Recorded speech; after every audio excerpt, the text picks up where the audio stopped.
flag, WNST, Towson, Baltimore, and Baltimore Positive. We are positively into the new year. I will be giving away Ravens and holiday cash drop scratch-offs. I have a handful left. I feel like Santa Claus. We're going to be at G&A Coney Island Hot Dog in White Marsh, no longer in Highlandtown. I was going to say right on Eastern Avenue, right near Glavas.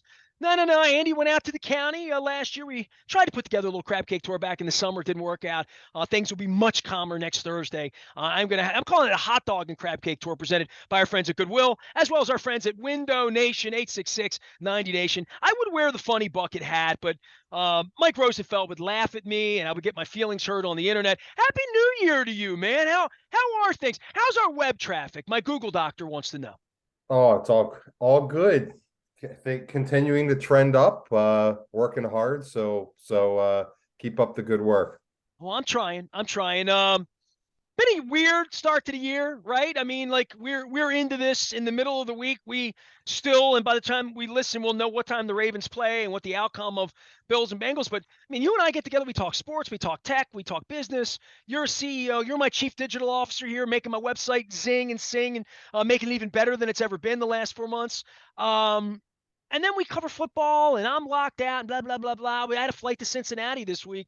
But, man, we watched that game on Monday night, and then this tragedy happens, right? And my CEO hat went on, my commissioner hat went on in the first 5 minutes. I'm like, what are they going to do? Did they even have a fire drill game plan for something that could have been more tragic than it's been so far, although pretty tragic? But we're never going to witness anything like what happened Monday night again. And the next time we do, they better have a better plan than they had. ESPN too. Yeah, I mean it's tough to plan, I would imagine, for every possible contingency, especially something that's never really happened before. Um, I would say that, I'm thinking about I thought about a bunch of things.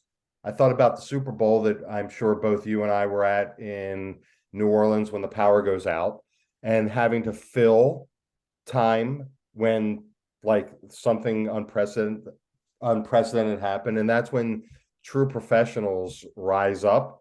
And I was watching Adam Schefter and the team in the studio, and they were lost for words like most people, and trying to do their best to just talk through it. I think as time goes by, we'll start to hear what the NFL's knee-jerk reaction was. I'm starting to think I'm hearing that they wanted the show to go on, and if it wasn't, Here's the problem. The problem is there's people like Chad Steele involved in this that are given the spin to spin it. And then there are less people like Nestor Aparicio who have sources and resources and people on the field that would say that's not what really happened. They're lying to you. They're lying right. to you to make themselves look good because that's what the National Football League does. The question And is, are the there enough? notion that they would have played football in 5 minutes, of course they want to play football in 5 minutes. They got media time. They put television on. The show must go on. Like that's what they've always thought, but they've never had anybody almost die or die on the field, right? So they clearly hadn't thought about what to do in that circumstance because the Absolutely not. commissioner who makes $50 million a year and has for a decade hadn't really thought that through, that it would take them a whole hour and they would need two coaches, real leaders of Right. men with emotional empathy and emotional intelligence, base Right. intelligence, to walk out and say, let's take a time out here. It's just a game. Right. Well, look, it's conjecture, but the scene that I'm thinking about is in the tunnel with both coaches passing the cell phone around to the female executive of the NFL, whose name I don't know. And Dawn that would Aponte, but lead, go ahead. Yes. okay. And I know a that would lot about the lead, league, even though I think I'm not a journalist. right.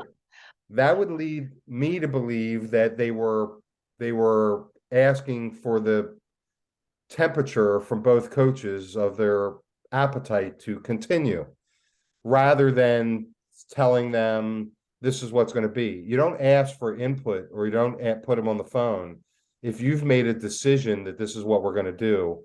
And you don't have to explain it to them. You explain it to the referee. You explain it to, what's her name? Dawn? Was that her Donna first name? What did Ponte. you And by the way, I'm looking her up. You know what her real vocation in life is? Like literally, say? she was the Yeah. New York Jets accountant for Okay. 18 years. Her Okay. background, she went to Delaware, by the way. Go Blue Hens. She's an accountant by trade. She then Okay. managed the Jets salary cap, became their manager of football administration, then became the senior director of football administration, which I believe in the Ravens organization means she managed the scouts. You know, Right.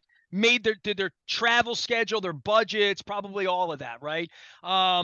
She then became the vice president of labor and finance for the NFL in the aughts. She then became the vice president of football administration for the Browns, which is not a ringing endorsement. Jets, Browns, and Dolphins. She worked for the Dolphins as senior VP of football operations, executive vice football president of football administration from 12 to 16. She has been the chief administrator of football operations since 17, but she's an accountant Right. by trade, just so Right. we know what her background is. So, touchy and feely and like all of that, probably, these are numbers people. They're ops people. They're Right. put the show on, put the lights on, get to the end. That's what the NFL is. Have you seen how they treated me? All I ever did was love Yeah. them and promote them. Well, look, I, if you want, and I'm not suggesting we do, if you want to give the NFL the benefit of the doubt, the people on the phone were in New York. They weren't in the building. They didn't feel the hush, the vibe, all that stuff to know that even considering continuing the game was not an option.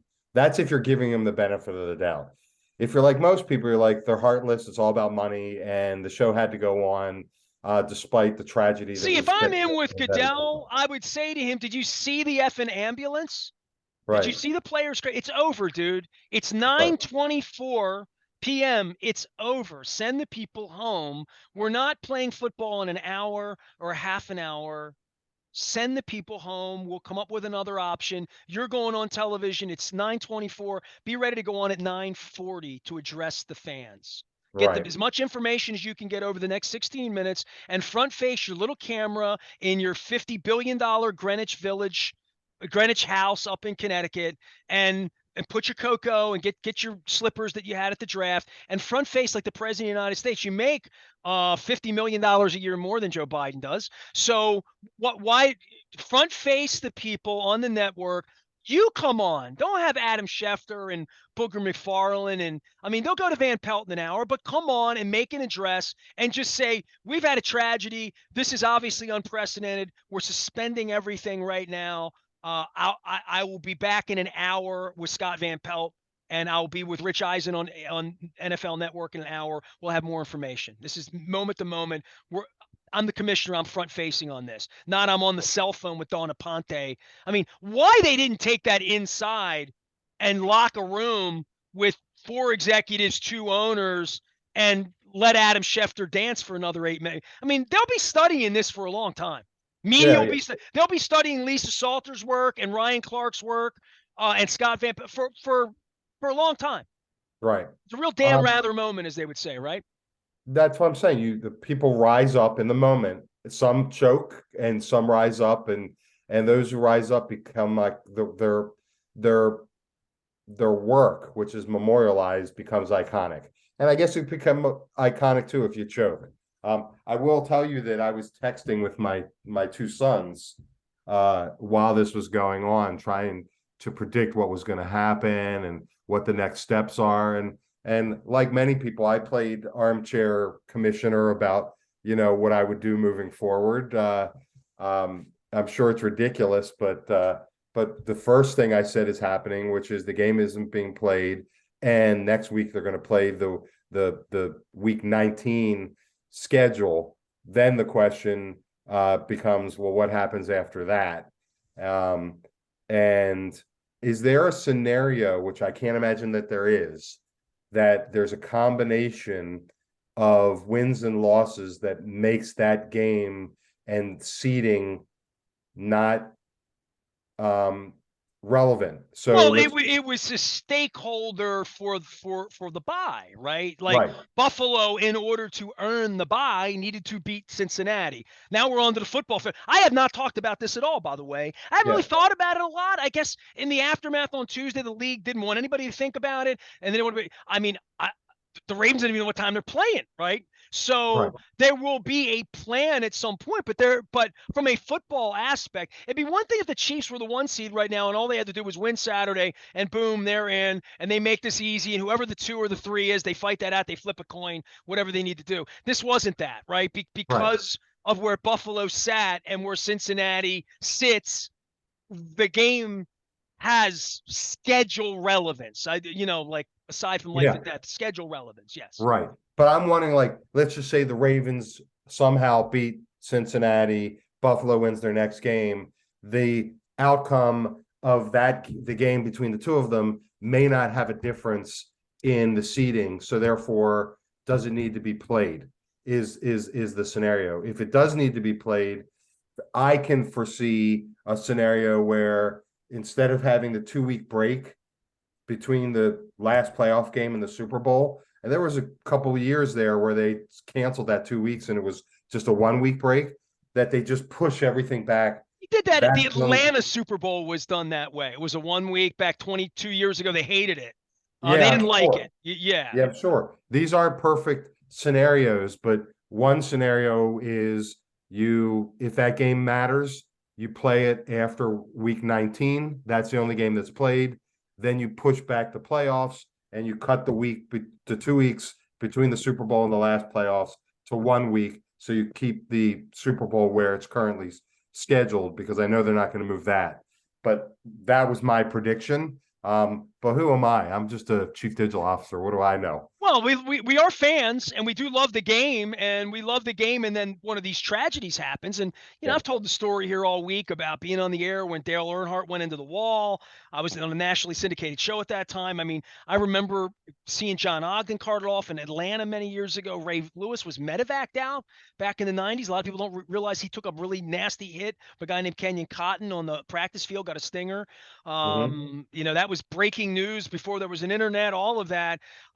The violence of the game and the reality of the game. And then we try to sit here and talk about them losing to the Steelers, which feels like it was about a month ago now, right? Like literally on the back end of this DeMar Hamlin situation, to sit here and talk about will Lamar play or Lamar's money or, is he getting a contract or have we seen the end of Lamar?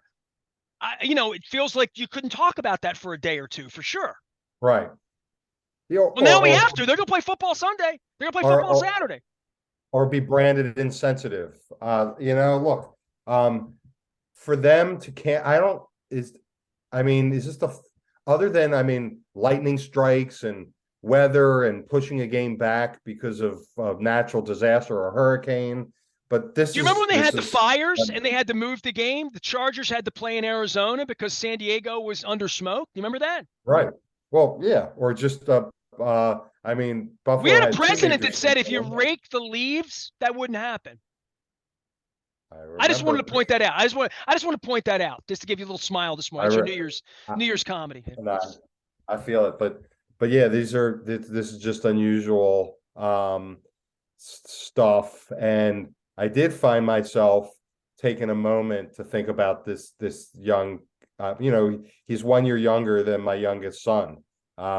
You puts it in perspective. The family rushing onto the field and just having to see this and my kids played lacrosse and I always remembered, and this is one of the things because I did not, to be honest with you, I had walked away and did not see the hit and him fall to the ground, and I I didn't chose not watch it to search again. that. They didn't show it again. I didn't I watch it again. I haven't gone to the internet. I have not seen and, the play, just so you know. right, and I haven't, but I saw the still shot. And my kids played lacrosse, and there was always like once every couple years where whether it was a goalie or someone was hit by a ball in the exact spot, like on the heart. Right. And it wasn't the velocity of the hit, and it wasn't the location as much as it just interrupted The trajectory. Right. Right. the electrical system of the heart. And that seems to me like, remember Hank Gathers? Sure. Oh, Um, yeah, I brought that up earlier this week too. that Yeah. was horrible, right? But he had a heart attack it wasn't a result of a collision that must have just interrupted. I don't think this guy had a heart attack. We I'm had not an a doctor. umpire, John McSherry, in the '80s that had a heart Yeah, attack right before a game as well. right. I think it was more of the right angle, the right shot during the right electrical impulse of the heart, which is the same thing that happens with the people who get hit with that lacrosse ball. And I mean, that's what happened. The fact that he's still alive is a pleasant surprise to me, because I thought these are one of those things that either they were going to withhold it from the team, or within hours you would have Right. heard that he passed. So the fact that we're now into day three, it seems to be very promising, and hopeful. Yeah, and it was such a big game, right? It wasn't like a game that was just a Monday night game you might have been watching. Like everybody was looking forward to it.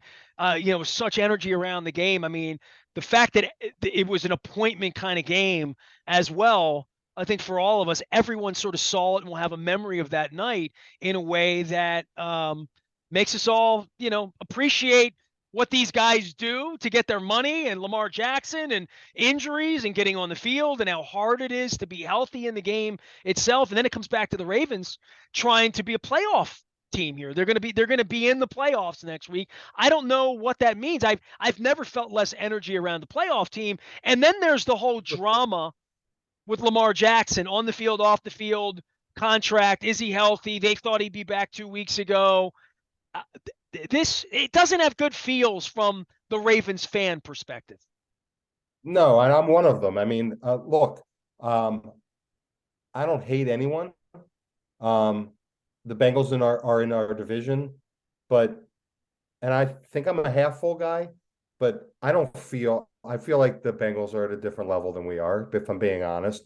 I also think that their owner is going to blow it. Salary cap numbers, and you can't keep everyone, and so the Bengals are on their run, and they're going to start losing really good players like every good team does. And I don't know that they're going to be able to sustain what they have now, but there's a different feeling. I mean, like I was saying, we were in a position with a backup quarterback to potentially be 11-5. Tell me the last time you had an 11-5 team that you felt going into a playoff that you really didn't have much of a chance. That's how I feel Well, if about they don't this have a team. healthy Lamar, they have no chance. And then the question is Right, he healthy? And does he believe he has a chance? Because there's plenty of people that don't like the talent around Lamar and are ready to say, right, no matter what the outcome in 2 weeks, when they don't win, 3 weeks, whenever it is, when they don't win, you'll look at them and say, well, they weren't well comprised. I mean, they didn't have skill no, position players. Their running backs were hurt. Their quarterback got hurt. Their quarterback's not as good as Joe Burrow, and you know why he's not as good? He can't get on the field in December. I mean, and right. and then they would say, well, he was good enough to be 8-3 last year and 8-4 this year with all of these guys. So like there is something to the fact that they were good enough with him. This is why you want to give him $250 million. The negotiation and the offseason dance with Lamar Jackson is going to be something everybody in the sport is watching. And how this turns out the next couple of weeks for the Ravens, and most of us don't think it's going to end with a parade, that it's going to end with a hurt feelings on a Saturday night or a Sunday sometime very soon, that if it ends that way, Lamar will say, I didn't have the players, and that they would say, well, Lamar wasn't healthy. And the players, we had the Right. players, we drafted Bateman, we had they got hurt. So I think there's built-in excuses for everybody but Greg Roman. Yeah. Um, yeah, he's a polarizing figure here, that's for sure. I was thinking when we got Lamar and he ran the ball the way he did, there was a lot of discussion about most quarterbacks get injured in the pocket, not running the ball. And if I'm not incorrect, I know this year he was sacked, or he was behind the line of scrimmage when he left the field. And I think the same thing happened last year. So the hypothesis that the running quarterback, like he was going to run 20 yards and that's when he was going to get hurt. Didn't happen in either of these 2 years. But Well, you he's can amazingly have, elusive, right? I mean, we've seen Tyler Huntley take more kill shots in two oh my weeks goodness. than we've seen Yeah. Lamar take in 5 years. It's uncanny, isn't it? Yeah. And you're right. I mean, if you look at it, try to look at it objectively, he's a generational talent. He plays the game differently than anyone ever has. There's little bits of him in other past players, but you cannot put your team in a position 2 years in a row where you're 5 wins above 500 and then he's hurt and then you rattle off losses and then you limp into the playoffs. And that's just frustrating. And I mean, I know he bulked up this year in hopes of potentially not getting injured and all of that, but it's a business decision. And when he has, as his own agent, his eyes on a a contract of Deshaun Watson given to him by a dysfunctional franchise who can't get its own out of its own way, I can't blame a management and an ownership team who's like, I can't do that. I can't sink to the level. I can't do what the Browns have tried to do to the rest of the league by following their footsteps. It's just a tough situation. My sons and I have talked about, as much as we love him, do we trade him for multiple number one picks, and revamp the offense in a more 2023, not RPO type offense, because that's what everyone else is doing, and try to get.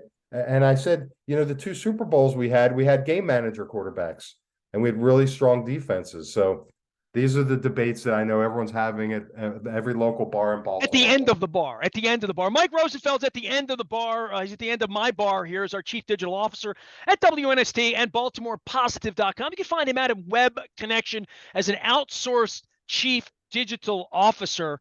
I've gone through Don Aponte's background as well as Roger Goodell's. Mike, what is Web Connection and how does it help people? And what the heck is an outsourced chief digital officer in 2023? Oh, sure. I'm glad you asked because most people have no idea. I guess the best way to do it is to just do a case study. If you're a owner of a business, you see your competitors killing it online, whether it's on social media, whether it's where they come up in Google, their website's killer. They seem to have all their house in order, and you want to compete, but you can't justify hiring a full-time visionary and leader. That's what we do.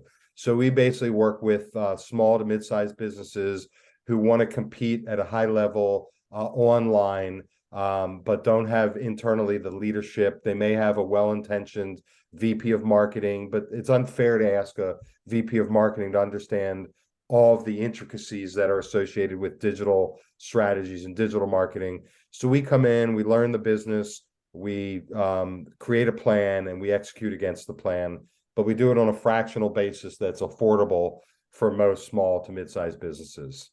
Small to mid-sized local businesses, just like mine. Mike, I Yep. appreciate you coming on as always, talking some football here. I know you had some tech stuff in the AI space, and I just want you to give a little snapshot because next time we get together, it'll be a couple weeks from now. Ravens may still be involved. We'll talk some Ravens, but going into the new year, first off, I got thrown off Twitter a couple weeks ago since this maniac took over Twitter. Who knows? Like I'm a journalist. Okay, fair enough. I'll live with that. And I started Otter out on our website. We use this conversation will be transcribed and available. I'd like to even ramp that up and find something more newfangled, but I am blown away by the technology of all of this, starting with Zoom 3 years ago, this crazy device years ago. I'm trying to understand the metaverse and what that entails. But even like web nerd from birth guy like you, total webo nerd, you've been a web nerd as long as I've known you, 30 years, like that even you are blown away by the ish that sometimes comes to your desk, right?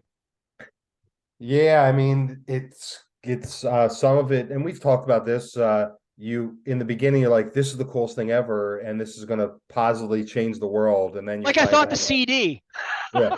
And then you find out that, that people are manipulating the technology for bad purposes. And I know that what we're about to talk about is one of those things. But it's what I'm looking at right now is Open AI.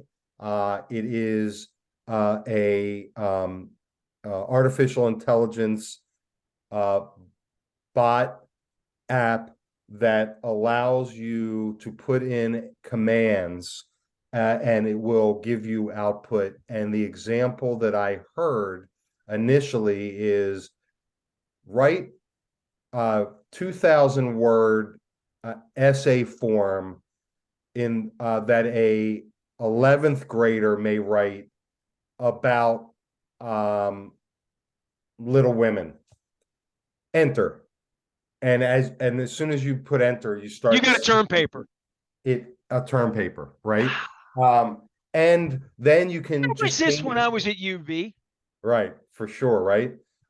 So in preparation for today, but we'll do this another time, I just put in there because I thought it'd be relevant, just randomly popped up, compare and contrast uh Barry Bonds and Babe Ruth in 1,000 words.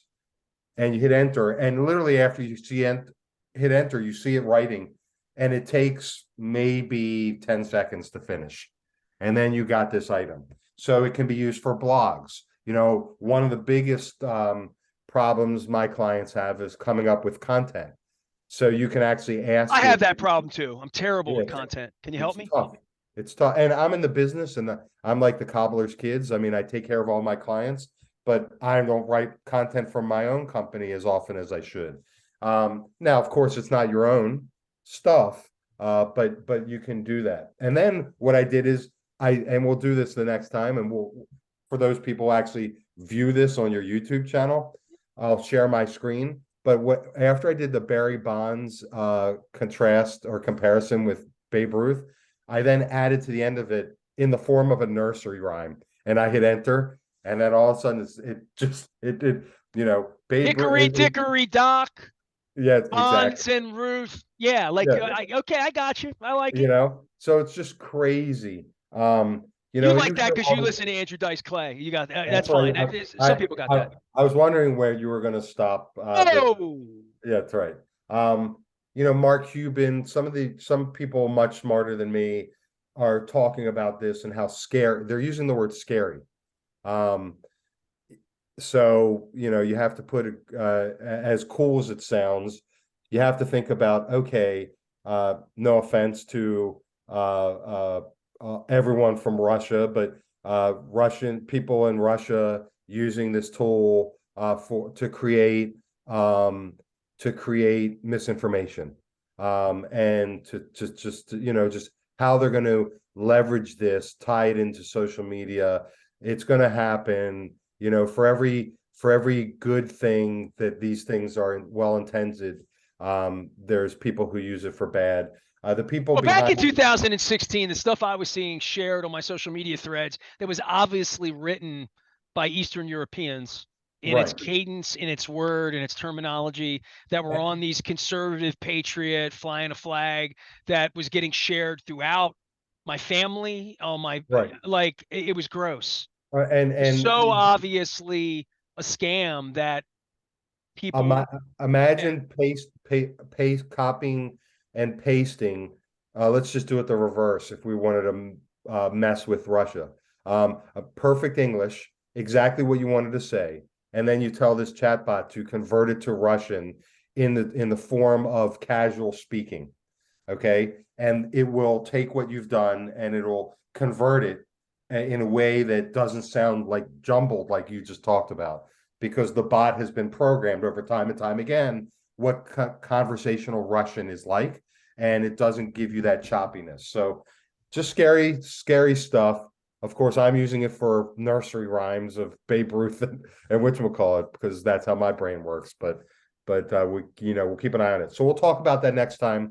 I'm just rolling up my sleeves, starting to mess with it, and we'll talk about real life examples of how this can be used for good, because that's how I'm skewed. Tell me how it can help And Baltimore positive. That's all. Just tell me what it means for me. I hear you, man. I hear you. You got Mike it. Rosenfeld is here. He will tell you what it means for you, Web Connection. You can find him out. He's an outsourced chief digital officer. I'm going to have some friends and sponsors and people of high influence in my world join me for the new year. Next Thursday, we're going to be at G&A Coney Island Hot Dog. I'll have some holiday cash drops, have a handful, and I do mean a handful of Ravens scratch-offs left.